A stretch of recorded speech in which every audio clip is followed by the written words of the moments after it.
Adelante, Gaby. ¿Qué tal? ¿Cómo están? Nos da mucho gusto saludarles nuevamente en este espacio de Plenilunio junto a ti. Hoy, pues, tenemos un tema muy interesante con dos interesantes personas entrevistadas que van a estar con nosotros en este espacio de Plenilunio. Vamos a hablar acerca de feminismo y derechos. Y es que esto viene a colación por la conmemoración del Día Internacional de la Mujer, una celebración que se lleva a cabo todos los años y que tiene un origen desde el siglo XIX, en 1857, en una manifestación que realizaron mujeres de Estados Unidos justamente para reclamar sobre las condiciones de trabajo que tenían en ese entonces y también reclamar y exigir el respeto a sus derechos. En 1975, la Organización de las Naciones Unidas proclama al 8 de marzo la celebración oficial y a partir de entonces cada año conmemoramos ese día con diferentes acciones en todo el mundo. En esta ocasión vamos a platicar con nuestras invitadas. Ellas son integrantes del movimiento de Mujeres Vivas, Mujeres Libres. Esta es una organización que nació en el año 2020, es una organización muy joven que busca justamente mostrar la diversidad del movimiento feminista en México. Además, llevan a cabo acciones muy particulares para frenar la violencia hacia las mujeres y también en contra de la penalización del aborto. Ellas son dos jóvenes muy entusiastas que representan justamente a las nuevas generaciones de mujeres que están luchando por eh, reivindicar los derechos de la mujer. Y la verdad es que nos alegra mucho tenerlas en Plenilunio porque nos parece que es importante hablar de estos temas. Les voy a presentar a nuestras invitadas. En primera instancia les presento a Angie Contreras. Angie es comunicóloga y es activista feminista. Es originaria de Aguascalientes y se ha convertido en una de las voces más poderosas del ecosistema de derechos digitales que aboga por un Internet feminista e interseccional. Asimismo, es conductora del podcast Pinta Violeta. Angie, ¿cómo estás? Bienvenida. Muchísimas gracias, qué gusto estar aquí contigo, con Sara, desde Mujeres Vivas, encantada de estar esta tarde y que se arme la plática. Muchas gracias, Angie. Bienvenida. Y bueno, pues les voy a presentar a nuestra siguiente invitada. Ella es Sara Martínez Cabello, también conocida como Sara Cabello. Sara nació en San Luis Potosí, es politóloga e internacionalista y es expresidenta de la colectiva Cuarta Ola. Esta es una organización estudiantil desde donde se promueve de manera abierta y explícita el cambio a la legislación para garantizar el acceso al aborto seguro, legal y gratuito, así como el combate a la violencia machista contra las mujeres en entornos universitarios. Además, fue integrante del Parlamento de Mujeres de la Ciudad de México en 2020. Bienvenida, Sara, ¿cómo estás? Hola Gabriela, estoy muy bien, muy feliz de estar aquí contigo y con Angie compartiendo el espacio, con quien siempre es un gusto estar platicando. Perfecto, muchísimas gracias.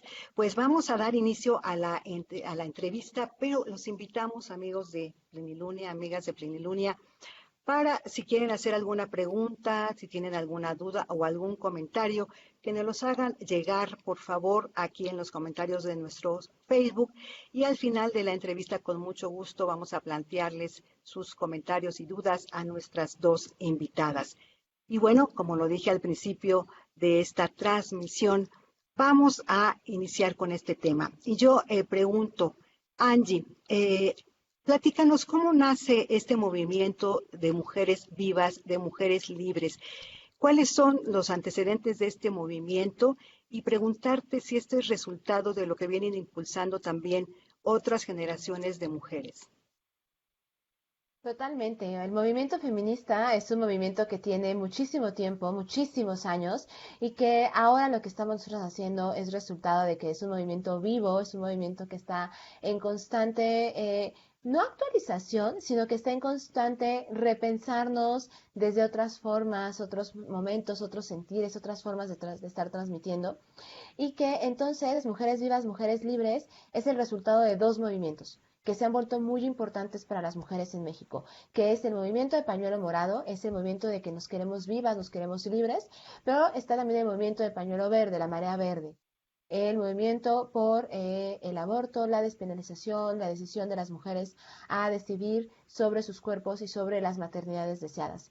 Y se pensaba que eran dos movimientos que eran separados, como cada una por su lado y háganse bolas. Y no, lo que buscamos con este movimiento es decir, las mujeres nos queremos vivas, nos queremos libres y la prohibición que hay a decidir sobre nuestros cuerpos también es una forma de violencia. Entonces surge Mujeres Vivas y Mujeres Libres, que es esta unión de los dos corazoncitos que le decimos, ¿no? Corazón morado, corazón verde, y es decir, estamos juntas. La forma en la que queremos llegar al reconocimiento de nuestros derechos viene también de la mano. No es como cada quien por su lado, sino es como justamente se unen estos dos colores bajo esta consigna de que nos queremos vivas, nos queremos libres y la decisión sobre nuestros cuerpos, que no solamente es el tema del aborto, sino también es de las maternidades deseadas. Correcto. Es muy interesante lo que ustedes están haciendo porque sí eminentemente es un movimiento feminista, o sea, esto también se los quiero preguntar, pero ustedes están llevando a cabo acciones muy importantes justamente para frenar también la violencia en contra de las mujeres y también están trabajando muy activamente en contra de la penalización del aborto. Eso es un tema que también vamos a platicar, esperemos que nos dé tiempo, porque son temas realmente muy amplios, muy importantes, y esperemos que esta tarde nos dé tiempo de platicar todo acerca de ellos.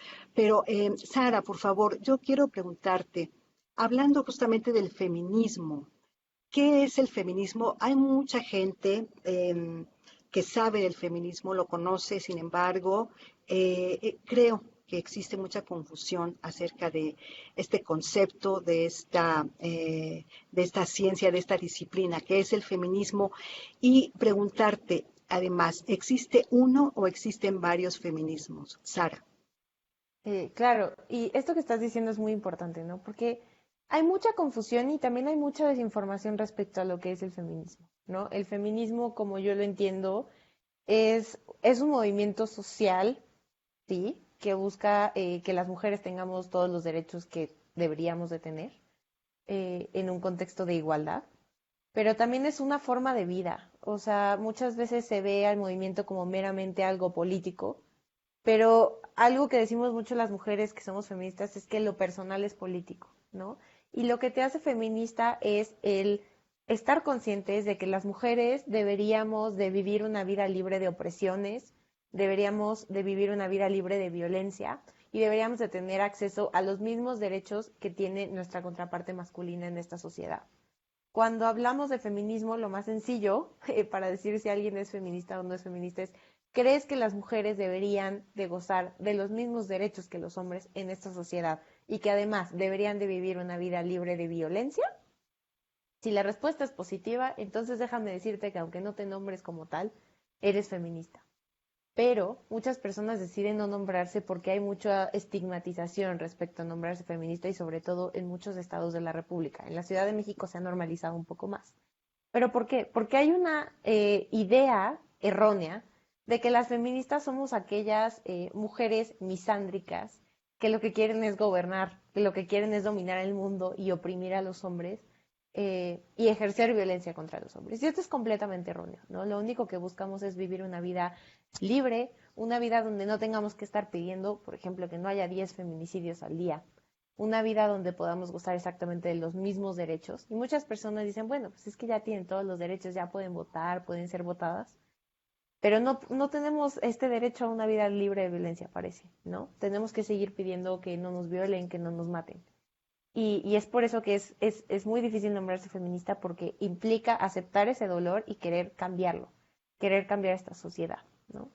Pero en general eso es lo que busca el movimiento, ¿no? Fuera de todas estas preconcepciones erróneas de quiénes somos las feministas y qué queremos, lo que queremos es vivir una vida libre de violencia. Nos queremos vivas y nos queremos libres, y así lo dice nuestra campaña. Eh, ¿Y por qué es todavía más complicado nombrarse feminista? Precisamente porque no existe un solo feminismo. existe una idea general, ¿no? Que los une a todos y que es transversal, que es precisamente esta que mencionaba, pero hay tantos feminismos como mujeres feministas, a mí me gusta decirlo así. Y sí hay varias corrientes o varias teorías feministas, ¿no? El feminismo radical, que la parte radical viene de la idea de sacar desde la raíz. Eh, Existe el feminismo interseccional, existen los feminismos antirracistas, los feminismos negros, existen muchísimos tipos. Y yo estoy convencida de que hay uno por cada mujer. Pero precisamente el que haya uno por cada mujer es súper valioso, porque estamos todas luchando desde nuestra individualidad, precisamente porque este es un movimiento que se tiene que vivir en lo privado, en las casas y en el día a día por parte de cada una de nosotras. Pero a la vez tenemos esta parte colectiva porque ya decidimos unirnos y luchar juntas. Y eso es lo que es lo más valioso del feminismo, que a pesar de que hay diferentes, estamos todas juntas y ya nos dimos cuenta que juntas podemos cambiar esta sociedad y podemos hacer todo. Sara, escuché un término, me gustaría que lo explicaras, por favor, para continuar con la entrevista. Hablas de un feminismo interseccional. ¿A qué te refieres con este término, por favor? Bueno, este feminismo, o bueno, este concepto, ¿no? La interseccionalidad fue acuñado por una feminista que se llama Kimberly Crenshaw en la década de los 90, bueno, 1989. Y lo que ella decía es que somos tan diversas las mujeres que es imposible pensar que todas queremos exactamente lo mismo, ¿no? Porque no nos podemos definir únicamente como mujeres. Somos personas multifacéticas, ¿no? Yo, por ejemplo, soy una mujer blanca, joven, que habita en la Ciudad de México, ¿no? Pero así como existo yo, existen mujeres que son negras, que además son lesbianas, que además son pobres, que hay muchísimas identidades que tenemos, ¿no? Y lo que ella menciona es que las identidades, muchas veces cuando hay opresión sobre esas identidades, funcionan como una carretera, ¿no? Si tú estás dentro de esa carretera, va a haber opresiones a las cuales te estés exponiendo, ¿no? Pero ella decía que como hay más de una forma de identificarnos, se dan estas intersecciones en estas carreteras. Y cuando estamos en justamente el punto medio entre estas dos, no podemos diferenciar cuál es la opresión que estamos viviendo en ese momento. Es decir, no es lo mismo ser una mujer negra, pobre, a ser una mujer negra adinerada. No es lo mismo ser una mujer bisexual, pobre, a ser una mujer bisexual con dinero, ¿no? Y a veces no podemos diferenciar cuál es la opresión que está funcionando. Entonces tenemos que ver más allá de la opresión que solamente se da por género y empezar a ver cómo otras opresiones se mezclan por la opresión que existe por género. Correcto. Eh, Al respecto, ahora voy contigo, Angie. Les quiero comentar, hace algún tiempo, en un 8 de marzo, justamente escuchaba en una estación de radio que un reportero preguntaba a una mujer, la entrevistaba y le decía, ¿qué piensas de la conmemoración del Día de la Mujer? Y la mujer le respondió, pues es que eso es solo para las mujeres que estudian, ¿no? Para mí que yo no estudio, pues a mí no llega el Día de la Mujer porque pues lo sigo viviendo igual todos los días. Entonces, mi comentario va, Angie, por favor, para preguntarte, ¿el feminismo es incluyente? ¿Es para todas las mujeres? Y yo he visto también algunas comunicadoras, sobre todo, que como que pintan su raya con respecto al feminismo, como que se alejan. Ellas dicen, yo no soy feminista de entrada, pero sin embargo lucho por los derechos de las mujeres. Entonces, ¿cómo ves tú esta percepción que tienen justamente incluso las mismas mujeres con el feminismo? Angie, si me puedes explicar. Sí, claro. Es que nombrarse feminista aún sigue siendo en nuestros contextos muy fuerte. ¿Por qué? Porque hay estas ideas que se piensan que las feministas somos malas mujeres, que las feministas buscamos acabar con todos los hombres, que las feministas estamos en contra de las maternidades.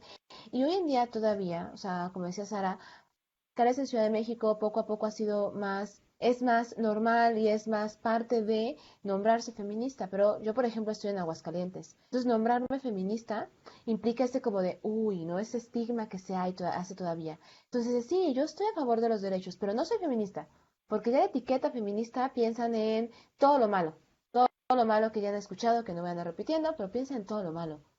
Y es justamente ese desconocimiento que hay de que entonces una cosa es una y otra cosa es la otra. Cuando finalmente, si tú estás a favor de los derechos de las mujeres, entonces eres feminista. Pero el tema es nombrártelo. Y no solamente nombrarlo, porque a ver, pues muchas se ponen una playera que dice, ¿no? Arriba las mujeres, Power Woman, ¿no? La revolución será feminista, etcétera. Que yo también me las he puesto y que nos las ponemos todas. Pero dar el siguiente paso también es cómo nosotras pensamos, nos pensamos desde cuáles son las violencias que podemos llegar a ejercer con otras mujeres. Porque no solamente es decirlo, es también este trabajo individual que decía Sara, de que el feminismo es un movimiento que es individual, que te invita a la reflexión, invita a que tú pienses, a ver, a mí cómo me dijeron que tenía que ser mujer, a mí cómo me dijeron que tenía que comportarme por ser mujer, a mí cómo me han dicho, hay que ser tu historia de género, que es lo que decíamos, ¿no? ¿Cómo te han dicho? Y a partir de lo que hemos visto, hemos aprendido, hemos escuchado, entonces, ¿cómo ahora quiero ser una mujer que no reproduce la violencia? ¿Cómo quiero ser una feminista? Y entonces es un trabajo individual que además, que eso es lo increíble del feminismo, implica, ¿no? Y tiene repercusiones en lo colectivo. Porque cuando una mujer empieza a hacer estas reflexiones del feminismo, empieza a ver estos cambios, empieza a permear en sus esferas, en sus casas, con la pareja, porque empieza a darse cuenta que tú ya entonces estás teniendo otras reflexiones, otras prácticas de no reproducir violencia. Y ahí entonces empiezas a hacer estos cambios, porque vamos a decir así, ¿no? Esta marea que le llamamos a los movimientos, pues va salpicando otros espacios y hay que contagiarlo, ¿no? Contagiarlo de la forma positiva. Pero entonces luego vemos a mujeres en cualquier espacio que dicen, no, es que ellas no, porque ellas son de tal forma, pero es que se han creado muchos mitos al respecto, ¿no? Y el feminismo es incluyente, claro, o sea, yo no entiendo una forma de hacer feminismo si no es desde la inclusión de todas las mujeres, por ejemplo, las personas trans, las personas no binarias. Para mí ese es el feminismo, un feminismo que implica la inclusión de todas. Y que si tú tal vez, o sea, tú y yo no tenemos la misma no somos, no tenemos los mismos ideales, las mismas pensamos lo mismo o estamos de acuerdo en los mismos temas, ok, ¿no? Tú eres aliada y tú eres compañera y punto. Pero vamos a hacer alianzas políticas en lo que sí podemos generar, que a todas finalmente llegamos a ese mismo punto, ¿no? Que todas las mujeres podamos tener derechos. Cada una va a encontrar formas diferentes de llegar a esos derechos, adelante. Pero al final lo que nos importa es lo mismo, los derechos de todas. Para mí un feminismo que no incluya no es feminismo. Para mí el feminismo es incluyente.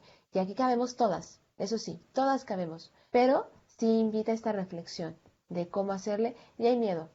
O sea, hay miedo, el nombrarse feminista hoy todavía lo pasa. Y después, sobre todo después de este tipo de los movimientos como el día 8 de marzo, ¿no? Donde además hay una constante de seguir criminalizando, de seguir juzgando, etcétera, pues claro que da más miedo. Pero lo padre es encontrar que hay alianzas en otros espacios y que hay muchas más mujeres que cada día dicen, va, yo soy feminista. Con esas mujeres podemos ser compañeras y podemos contar nuestras historias y podemos hacer alianzas. Y eso está muy padre. Y Angie, muy interesante y creo que es clave lo que tú has dicho. Aquí también viene otra pregunta que me parece importante. ¿Qué es lo que ha aportado el feminismo a la vida de las mujeres? Por ejemplo, ¿qué cambios ha habido en la vida de las mujeres?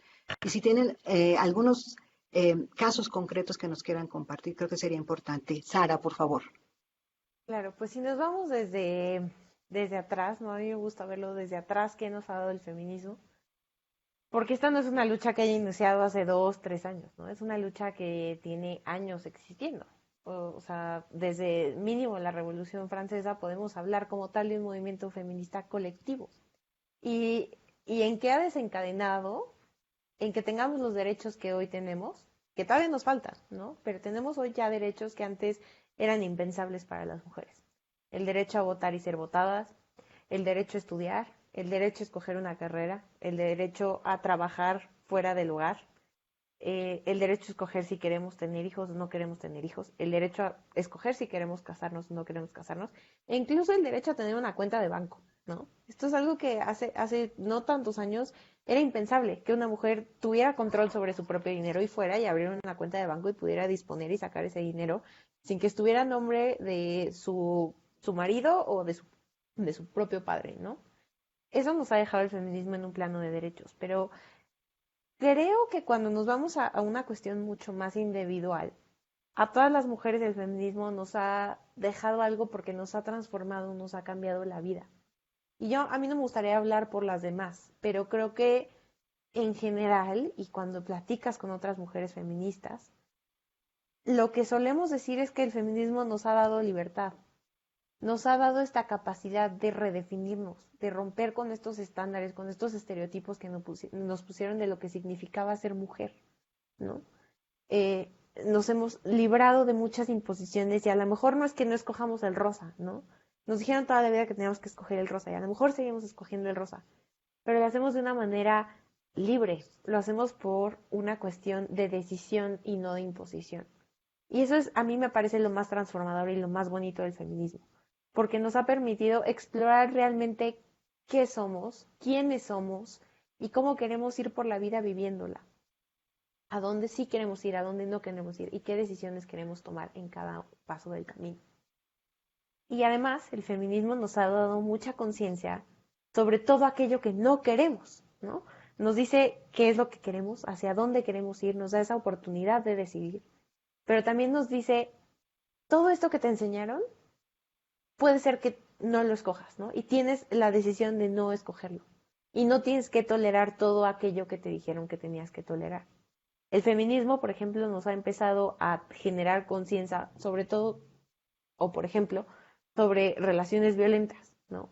Lo que antes pensábamos que era bien, que era bueno, los celos, el control sobre la mujer, por una idea de que había protección, por una idea de que el amor se veía de cierta manera.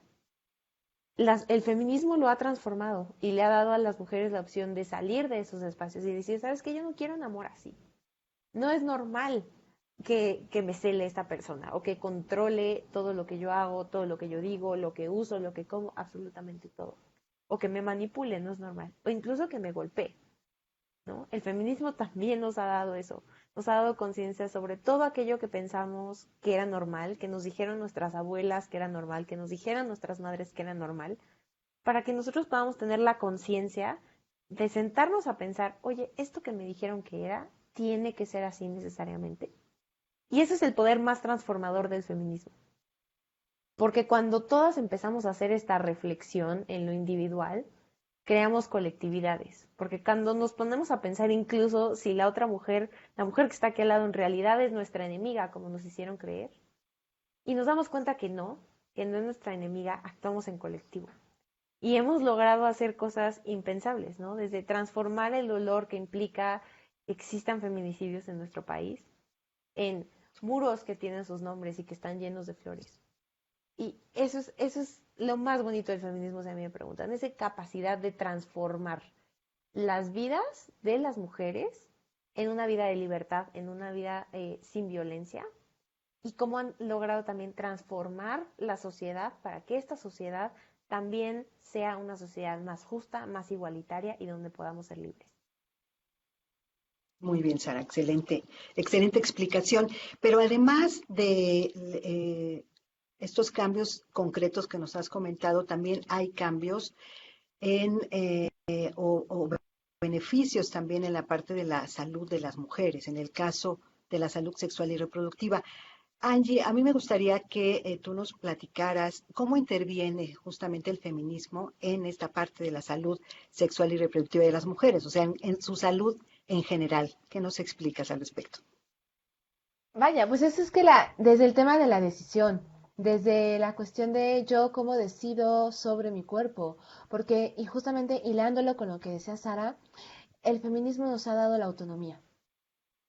El feminismo nos ha dado la autonomía de decisión, la autonomía económica, bueno, que seguimos en eso, la autonomía económica, pero nos ha dado justamente esta decisión, que es lo que yo creo que lo resume todo.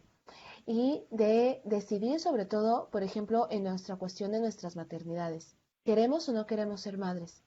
Si queremos ser madres, va, les ayudamos a armar el baby shower, que además, miren, a Sara y a mí nos quedan de chulada los baby shower. ¿No quieres ser madre? Entonces te acompañamos. A ver, ¿cuántas de miso? O, por ejemplo, en Ciudad de México que se puede, ¿cuál es la clínica? ¿No? También esa es el poder de decidir. Pero también va desde la decisión, por ejemplo, en cuanto a nuestra salud sexual y reproductiva. Es decidir, es la cuestión de la información, por ejemplo, sobre métodos anticonceptivos, en qué momento iniciar tu vida sexual, por ejemplo, la simple y sencilla expresión del no es no. ¿Por qué? Porque hasta hace unos años tu pareja, esposo, por ejemplo, podía violarte y no pasaba nada. Porque si él quería, pues a fuerzas tenías que tener relaciones sexuales. También desde ahí está el feminismo, de decir no es no. Y el no es no va desde que estás en el antro y está ahí el chico duro y dale y dices no. Porque se acuerdan hace poco, bueno, creo que fue el año pasado, ¿no? El de te invito al cine, te compro las palomitas, pero pues a ver de a cuánto, mija. No, el no es no. Pero también el no es hablar de poder ir a un ginecólogo y de no tener miedo a, no, van a decir que yo soy una tal por cual. Es poder decir, ¿sabes qué? Yo ya no quiero, ya tuve uno, dos, tres hijos, ya no quiero ser madre. Eso también es hablar de la decisión y de la decisión de nuestro cuerpo. Aún hay comunidades en donde las mujeres no pueden ir al médico si no van acompañadas del esposo? También Sí. esa es otra parte. La realidad que nosotras tenemos desde nuestro privilegio de poder decidir ir a un médico o o con una mujer médica, ¿no? También va desde ahí, ¿no? Y por eso justamente decimos que seguimos luchando por eso, porque hay mujeres a las que se les niega el uso de métodos anticonceptivos, a las mujeres que se les obliga, por ejemplo, a se me ocurrió el nombre correcto, pero a como infertilidad, no, se me olvidó la Esterilización palabra. forzada. Eso, gracias. La esterilización forzada, por ejemplo, justamente, porque hay mujeres que en México que siguen viviendo otras realidades. Y me parece que es aún más grave hablando de un tema tan propio como es la salud. El hecho de que no puedan, a ver, los partos, que todos los partos tengan que ser por cesárea, cuando puede ser un parto natural, un parto acompañado, un parto humanizado, ¿no? A ver, cuando tú decides si quieres acompañarte de una dula, si te quieres acompañar de las hermanas, si quieres ser en piscinita, eso es la decisión. Y en todos estos aspectos está el tema de la salud y cómo entonces tenemos que hablarlo desde los derechos, desde la decisión que nosotras estamos tomando. Y bueno, o sea, eso nos da para hablar definitivamente de un programa completo, pero desde ahí, ¿no? Y eso también nos recuerda que justamente por eso seguimos luchando, porque hablar de la salud sexual y reproductiva de las mujeres sigue siendo, aún en el 2021, un tema estigmatizado y que varía completamente si vives en una ciudad, si vives en un municipio, si vives en una comunidad, si eres una mujer de algún pueblo originario, si eres una mujer afrodescendiente, varía. Y no es posible que en México, en el 2021, siga variando. ¿Cuántas fotos hemos visto de mujeres que terminan trabajo de parto afuera de un hospital porque no las dejaron ingresar? Eso Por no supuesto. debería de estar pasando hoy en día. Supuesto. Interesante todo lo que nos están comentando ambas. Y bueno, yo quisiera hablar más de feminismo, pero vamos a pasar en un momento a hablar sobre el tema de violencia hacia la mujer. Pero antes de eso, me gustaría que Sara nos pudieras platicar acerca de los retos. ¿Cuáles son los retos? Hay muchísimos retos, yo lo sé, con respecto al feminismo, a los avances de los derechos de las mujeres, pero ¿cuáles son, así muy concretos, los retos que tú percibes, que tú visualizas para el movimiento feminista y los derechos de las mujeres? Y también un poco si nos puedes hablar acerca de esta también represión que hay justamente contra los movimientos feministas, que lo hemos visto justamente hace unos días aquí en la Ciudad de México. Claro. Pues mira, yo creo que el primer reto es desestigmatizar el feminismo, ¿no? Quitarnos esta idea de que feminista es una mala palabra, porque no lo es. Quitarnos esta idea de que feminismo es lo contrario al machismo, porque no lo es. O bueno, no lo contrario, lo opuesto, ¿no? Y quitarnos esta idea de que las feministas actuamos de alguna manera y todas tenemos que ser iguales y actuar exactamente igual, hablar igual, que nadie quiere tener hijos, que odiamos a los bebés, ¿no? Quitarnos todos esos mitos que existen, que no son ciertos, que también son estereotipos que se hacen contra las feministas, ¿no? Porque estos estereotipos o estos mitos hacen precisamente que sea mucho más fácil que haya represión o que se hagan incluso discursos de odio en contra de las feministas, ¿no? Escuchamos mucho en redes así como de, es que estas feministas, son feministas porque su papá no las quiso, ¿no? Porque su papá no estuvo, porque no las enseñaron. Y no, el nombrarnos feministas es una decisión de querer ser libres, de querer buscar un espacio que sea mejor para nosotros y mejor para nuestra sociedad. Entonces creo que ese es uno de los grandes retos que tenemos. Y otro es seguir convenciendo a más y más mujeres y a hombres incluso a que se nombren feministas, a que de verdad hagan el cambio, que decidan emprender este camino de la deconstrucción, que es un camino infinito, nunca se acaba y por eso es muy cansado, pero invitar a que se cuestionen las personas, porque hay muchas personas que no están dispuestas a cuestionar aquello que les enseñaron. Y las entiendo, de verdad las entiendo porque es muy difícil empezar a cuestionarnos y implica muchísimo trabajo y a veces un proceso bastante doloroso, ¿no? De darnos cuenta Así de es. todo aquello que yo pensaba que era cierto está mal, ¿no? Que te tienes que Pero mover del lugar, Sara. Te tienes que mover del exacto, lugar. es salir de la zona de confort Así y eso es. es muy complicado. Y eso es un reto muy grande, pero tenemos que seguir impulsando a que se siga haciendo, porque una vez que ya empiezas a cuestionarte ese tipo de cosas, también empiezas a cuestionarte en realidad lo que es ser feminista, ¿no? Y si en realidad todas las feministas quieren absolutamente lo mismo, si todas actúan igual. Porque precisamente tenemos esta idea de que todas actuamos igual y todas somos aquellas feministas, porque así nos han pintado muchas veces los medios, somos aquellas feministas que son difíciles de querer, porque son las feministas que rayan, son las feministas que rompen, pero todo esto viene de una, eh, pues sí, una concepción errónea, ¿no? Porque esas feministas que rayan, que queman, que lo hacen, y yo me encanta que lo hagan porque es una forma de luchar, ¿no? Y respeto mucho esta forma de luchar, pero no todas las personas lo entienden así. Muchas personas dicen, bueno, pues es que, por qué ejercer violencia si lo que estás pidiendo es respeto? Es que no es violencia, es autodefensa y es una forma de luchar porque todos los otros espacios donde deberíamos de estar pidiendo esto se nos han cerrado históricamente. Y además sí me gustaría decir que son cuestiones que no deberíamos de tener que estar pidiendo, ¿no? No deberíamos de tener que estar pidiendo que nos queremos vivas, que no queremos que nos maten, que queremos amanecer y regresar a nuestra casa el día de mañana y que nuestras casas sean espacios seguros donde podamos tener garantizado que vamos a vivir libres de violencia, ¿no?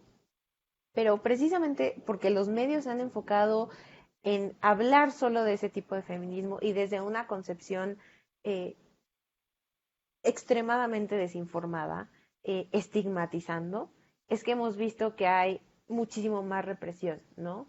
Y por eso, y no solo es una represión que se hace por parte del Estado usando gas lacrimógeno, petardos y lo que pensamos que eran francotiradores arriba de Palacio Nacional, ¿no? Es también una represión que se hace a través del discurso de las personas, donde se nos violenta por ser feministas. Y es por eso que Angie mencionaba que es muy difícil nombrarse como Por tal, ¿no? supuesto. Esa Eh, palabra de feminazi, Sara. esa palabra de feminazis que se usa en la que nos comparan con un grupo que realizó un genocidio, que su meta era acabar con una población minoritaria. Con eso nos comparan cuando estamos pidiendo estar vivas. No tiene ni siquiera sentido, ¿no? Y pues sí, hay mucha estigmatización y esa misma estigmatización es la que deriva en que hayamos tenido a mujeres que fueron arrestadas, ¿no? Que ahorita están viviendo procesos en Aguascalientes, donde está Angie, a ella le tocó estar por ahí ayudándolas y acuerpándolas, y que hayamos tenido también a muchísimas mujeres en hospitales aquí por la represión policial que se vivió en las protestas feministas. Viene desde el discurso y ese es el reto más grande, el cambiarlo y quitar ese estigma y decirle a la gente que feminista no es una mala palabra y que nombrarse feminista no debería de ser una cuestión que se deba esconder, sino que tenemos que portar nuestros pañuelos verdes y morados con muchísima seguridad, con muchísima confianza y a muchísima honra. Muy bien, Sara. Angie, me gustaría escucharte, si quieres, muy brevemente acerca de los retos del feminismo. Ay, qué reto necesitamos desde el feminismo. Vaya, yo creo que uno de los grandes retos es cómo llevamos todos estos movimientos a convertirlos en estos programas y estas políticas, porque me queda claro que el feminismo está vivo, está exigiendo, está todo, pero necesitamos que se lo empiece a tomar, a que a que se vuelva realidad desde estos espacios de toma de decisión. Porque ya las mujeres estamos organizándonos, estamos acuerpándonos, estamos acompañándonos. Eso ya se está haciendo de forma increíble. Pero necesitamos que los espacios de toma de decisión también llegue ya ese feminismo.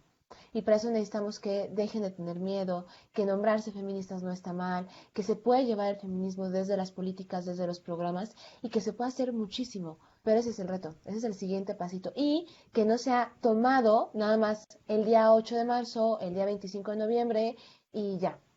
O sea, no puede seguir siendo un tema para posponerse el pañuelo para quedar bien y ya. No, necesitamos pasar de la foto a la acción. Y ese es lo que, ay, ¿cómo le hacemos? Porque luego se suman a, ay, nada más un ratito, pero cuando necesitamos que voten por nuestros derechos, cuando necesitamos políticas, cuando necesitamos que no reduzcan presupuestos, cuando necesitamos que todos los estados tengamos los mismos derechos, ahí entonces se nos olvida. Y ese es uno de los retos.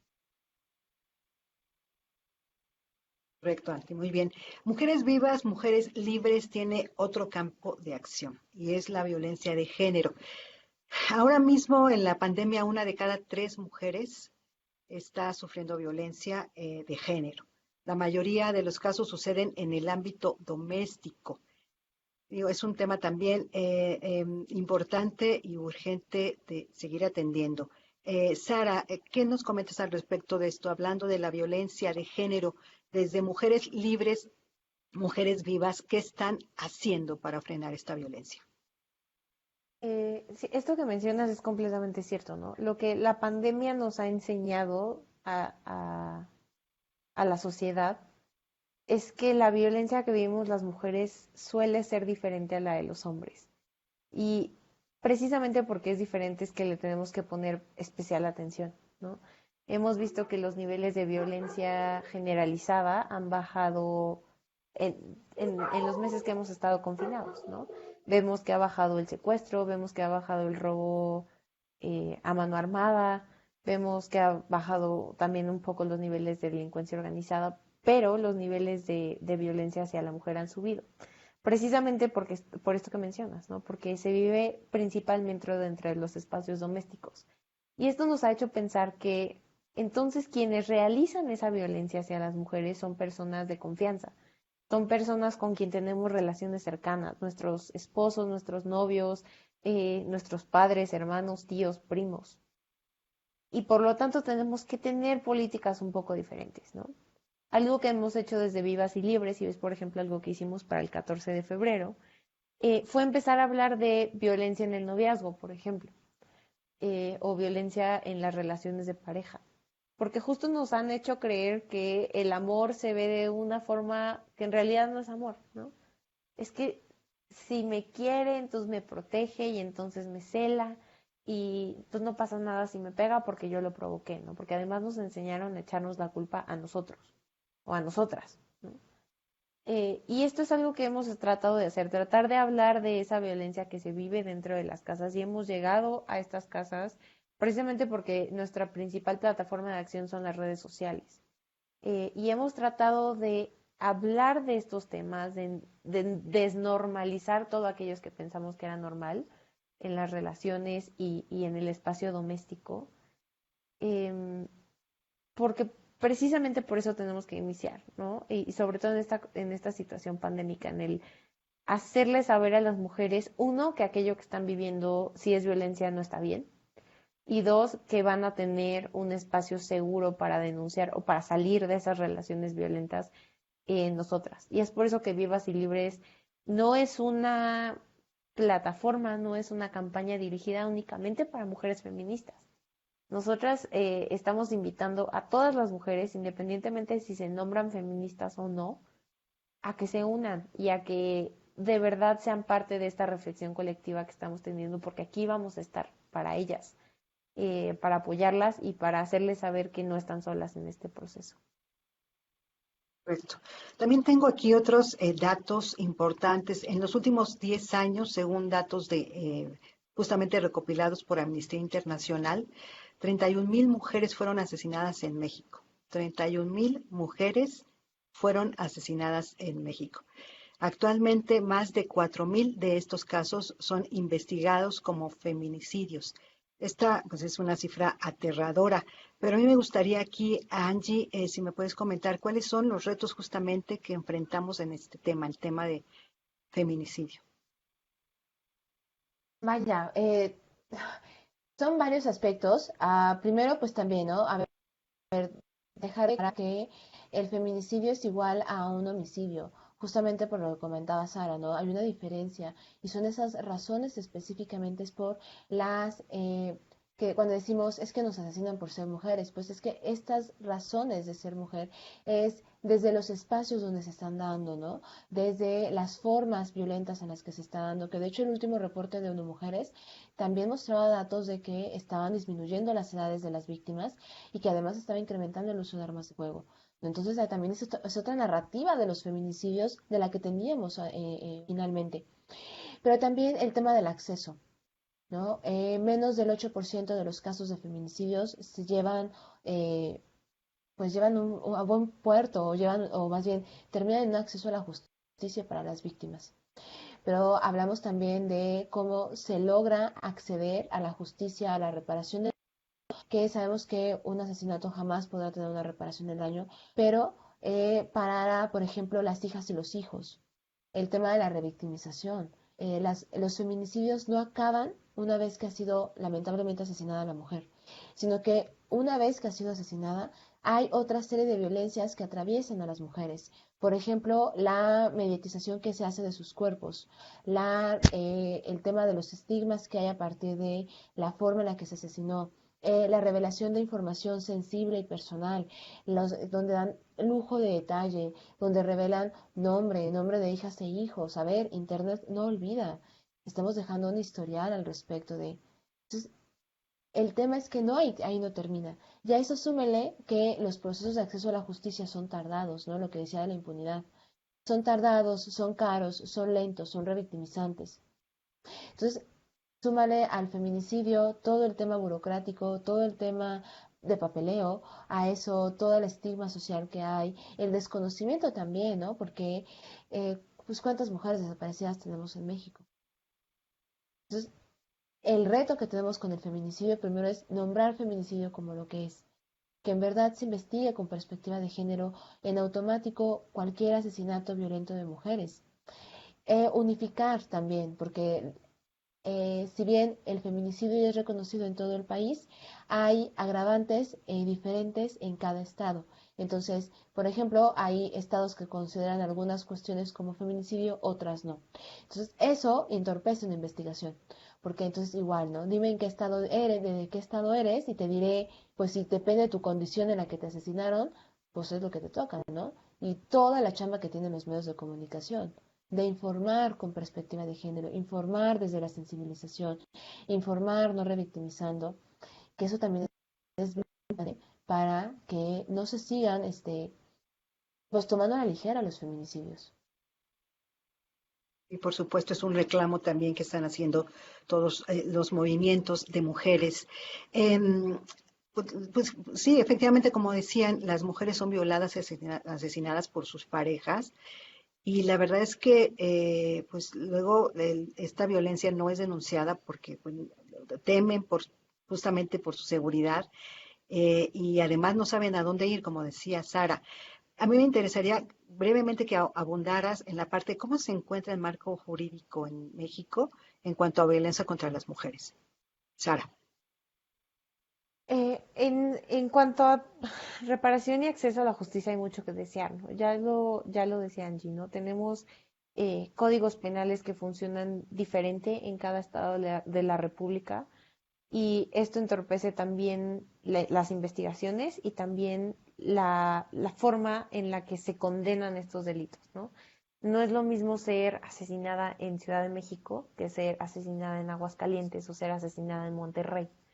Es bastante difícil y todavía nos queda mucho por hacer, ¿no? Todavía no tenemos fiscalías especializadas para tratar con temas de violencia de género y aquellos autoridades encargadas de la investigación, incluso de la recepción de denuncias, no están capacitadas muchas veces con una perspectiva de género precisamente porque el marco jurídico no obliga a que haya una perspectiva de género.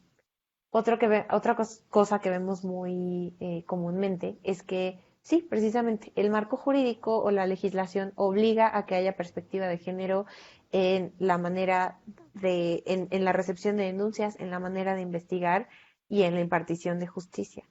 Sin embargo, no queda claro a qué nos referimos con perspectiva de género, ¿no? Y esto nos ha llevado también a que haya una concepción errónea de lo que es el feminicidio, por ejemplo. Actualmente, y hace unos días, decía Rosa Isela Rodríguez en la conferencia mañanera, ¿no? Decía que actualmente todos los homicidios a mujeres, que son delitos del fuero común, es decir, investigados a nivel federal, eh, se estaban investigando como feminicidios. Absolutamente todos los homicidios cometidos hacia mujeres, ¿no? Y esto es algo que si bien es un avance porque ya se está reconociendo que existe un problema que es el feminicidio, es también un retroceso porque no todas las mujeres son asesinadas por el hecho de ser mujeres y tenemos que enfocarnos en la prevención de los delitos que sí se están haciendo por cuestiones de género.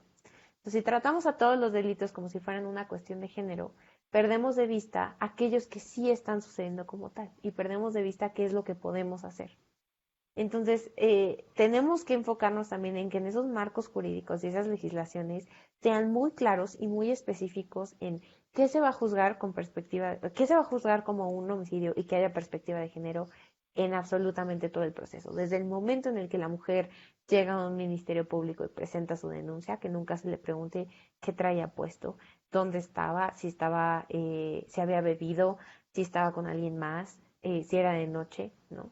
Hasta en el momento en el que se da una sentencia. Tiene que haber perspectiva de género en absolutamente todos lados y tiene que estar muy claro a qué nos referimos con perspectiva de género. Porque si no, precisamente es muy complicado, ¿no? Y no vamos a poder seguir avanzando y no vamos a poder ni siquiera impartir justicia y mucho menos hablar de prevención del delito.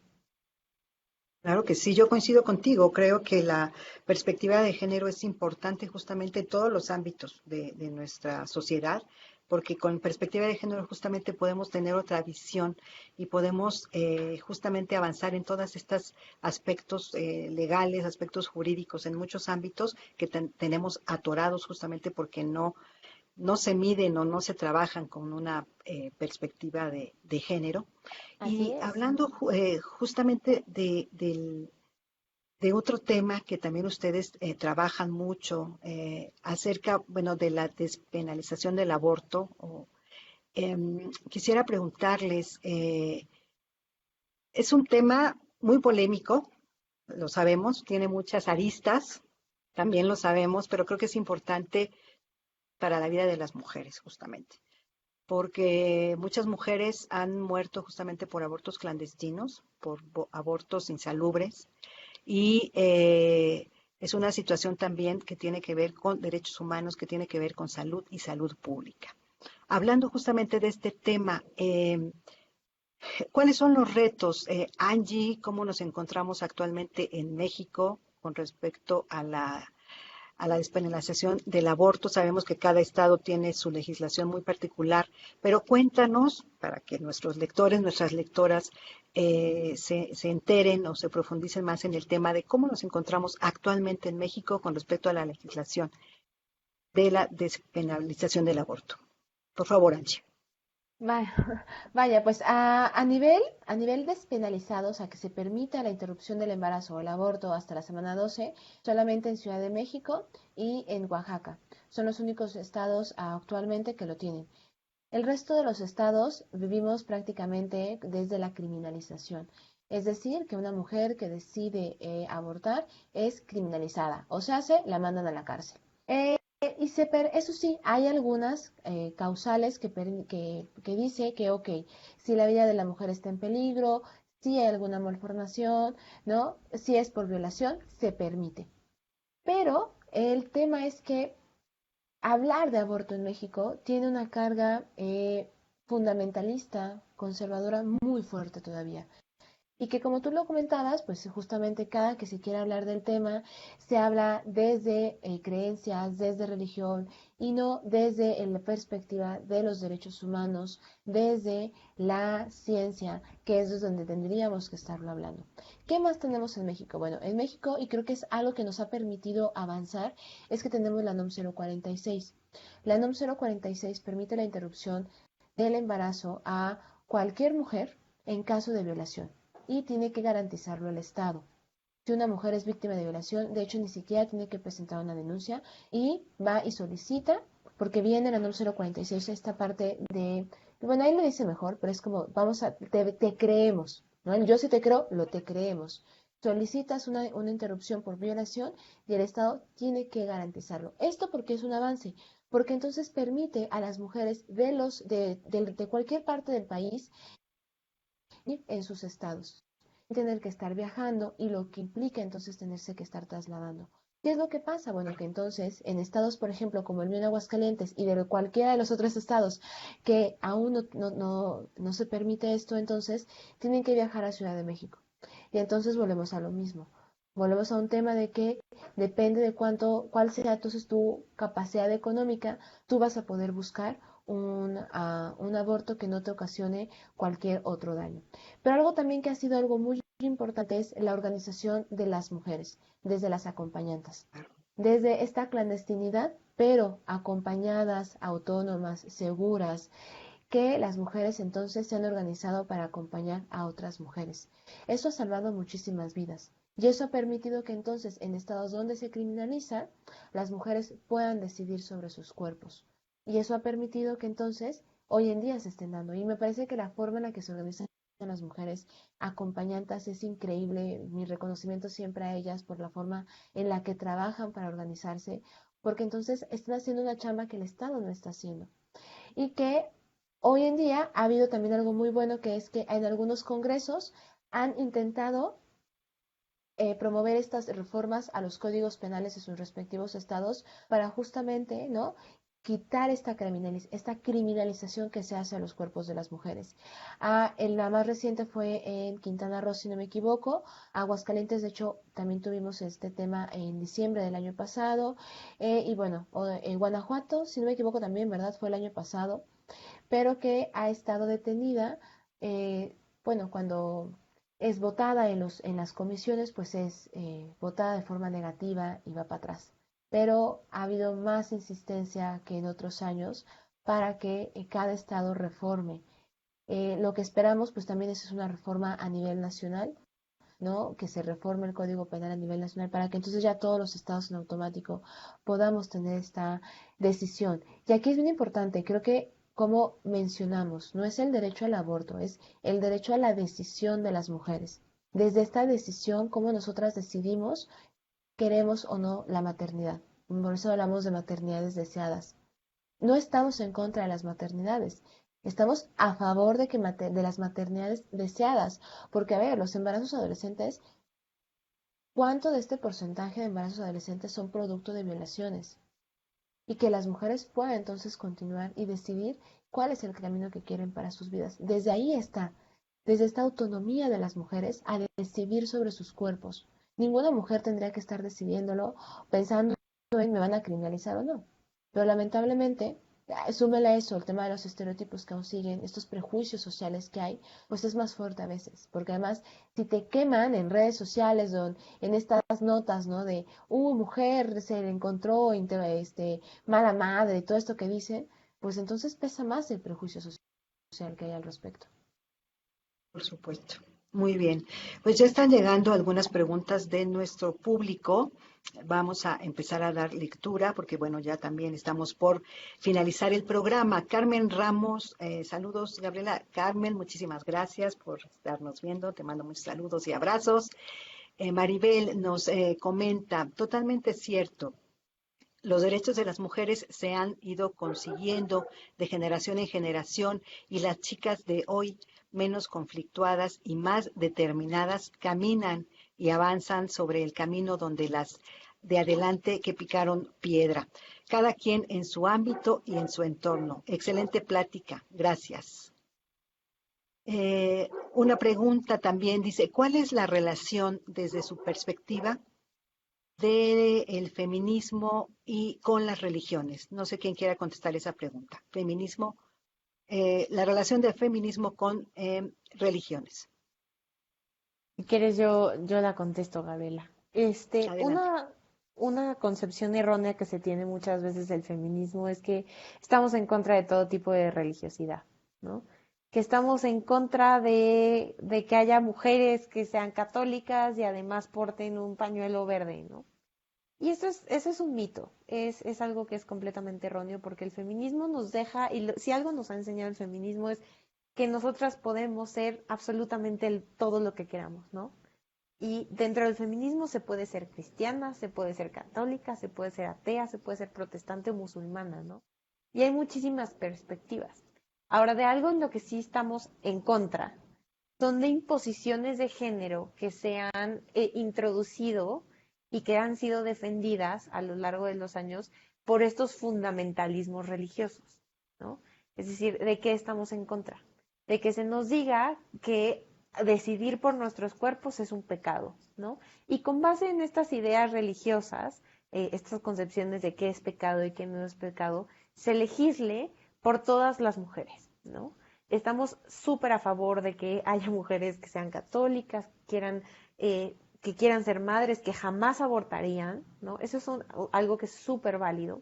De lo que estamos en contra es que esas imposiciones sean hechas para todas las mujeres de la sociedad, independientemente de si se consideran religiosas o no. Y creemos que hay que separar el Estado de la Iglesia porque lo que tenemos que garantizar es que todas las mujeres, independientemente de sus convicciones religiosas, puedan tener el derecho a decidir si quieren tener un aborto, cómo quieren vivir su sexualidad, si quieren ser madres, si quieren acceder a métodos anticonceptivos, ¿no? Entonces, no estamos en contra de las religiones, estamos en contra de que se hagan imposiciones y que se asuma que lo que es válido en una religión tiene que ser la norma o un motivo para criminalizar a todas aquellas mujeres que actúan de forma diferente. Muy bien, Sara. Otra Y que además pregunta. sumaría nada más un Adelante, rapidísimo adelante. que están, por ejemplo, las compañeras de Católicas por el Derecho a Decidir, ¿no? Y que justamente hecho para el 8 de marzo sacaron algunos videos donde decían, yo soy católica y soy feminista y estaban geniales, así que por favor vayan a verlos. Yo me sumo a eso. Yo crecí en una familia católica y hoy porto con orgullo mis dos pañuelos y no pasa nada. Claro que sí. Existen muchas organizaciones realmente diversas que están justamente trabajando a favor y en favor de los derechos de las mujeres. Una última pregunta, ya tiene que ver un poco con lo que ya comentaron, pero sí sería interesante a lo mejor ahondar un poquitito de manera breve. Pregunta Penélope, ¿cómo ven las posibilidades de que en México se logre la despenalización del aborto a nivel nacional? Porque ese es uno de los derechos que no está disponible para todas las mujeres en nuestro país. ¿Quién quiere contestar esta pregunta? Angie, no sé si Ay, quieras pues empezar y yo te complemento. Adelante. vientos. Yo lo veo cada día más cercano porque la organización que hay cada día está incrementando. Las se están sumando y me parece que es increíble. Lo veo cercano, pero al mismo tiempo lo veo lejano, porque cada día estos discursos de negación, de odio hacia el movimiento también incrementan. Pero lo que me da mi esperanza es ver a las compañeras allá afuera convencidas y trabajando de que estos derechos los vamos a poder. Si no es para nosotras, serán para las siguientes generaciones y eso aún me motiva mucho más. Que lo que no es para mí, será para otras. Exacto. Sara, Y en una adelante. cuestión como un poco más técnica, legislativa, ¿no? De una cuestión jurídica, es complicado. Es bastante complicado porque cada uno de los estados o cada una de las entidades federativas tiene un código penal único. Además de que existe el código penal federal, existen 32 códigos penales, ¿no? Y en ese código penal federal no se encuentra la criminalización del aborto, es decir, no se concibe al aborto como un delito, ¿no? A nivel federal no es un delito, es un delito que se comete bajo estas normas a nivel local, ¿no? Entonces, no solo es una lucha porque se apruebe la causal de que puede ser la decisión de la mujer, ¿no? Que es como está en Ciudad de México. Es decir, en Ciudad de México el aborto todavía es un delito, pero tenemos esta causal que impide que se nos criminalice por el hecho de que la mujer lo decidió, ¿no? Pero como tal sigue siendo un delito. O sea, incluso en aquellos lugares donde pensamos que estamos mejor, no, la batalla se va a ganar cuando ese código penal elimine la figura del aborto, ¿no? Eh, y hay muchas razones por las que no se ha hecho, pero esto implica que hay muchísimas más trabas, tanto a nivel federal, porque no es tan sencillo pasar una reforma a nivel federal, porque no se encuentra en el Código Penal Federal. Necesitamos que sea en cada uno de los estados primero para que después haya una norma general que impida que estos delitos vuelvan a estar en esos códigos penales. Entonces, de manera jurídica nos falta mucho, no es imposible, todos los días estamos haciendo la lucha, hoy estamos más cerca que ayer, seguro, y pues vamos para adelante. Muy bien, Sara, excelente. Pues la verdad es que yo las quiero felicitar, las veo muy claras, las veo muy firmes, las veo determinadas justamente a todo lo que están trabajando. Yo las felicito porque ustedes son de las nuevas generaciones que están empujando muchísimo justamente en favor de los derechos de las mujeres. La verdad es que nos dio mucho gusto tenerlas en este espacio de Plenilunia junto a ti. Esperemos seguir pues todas las acciones que están llevando a cabo y con muchísimo gusto pues también celebramos que creemos que vamos avanzando, pero esto va a ser mejor justamente si todas las mujeres lo hacemos de manera conjunta, también los hombres que se quieran sumar también son bienvenidos. Y pues yo les agradezco a Angie Contreras y a Sara Cabello el que nos hayan acompañado en Plenilunia junto a ti. Muchas gracias, chicas. Gracias a ti, Gabriela, un gusto A estar ti, gracias por por la aquí. Y invitación. a ti, Angie, siempre un gusto. Sara. Muchas gracias. Muchas gracias. Y pues amigos de Plenilunia, amigas, amigos de Plenilunia, pues ya terminamos nuestra transmisión del día de hoy. Les recordamos que todos los jueves en punto de las 6 de la tarde tenemos un espacio para ustedes hablando de los temas de salud que serán de utilidad para ustedes y sus seres queridos. No nos olviden seguirnos en nuestras redes sociales de Plenilunia y checar nuestros contenidos que tenemos para ustedes en www.plenilunia.com. Muchísimas gracias y nos vemos hasta la próxima.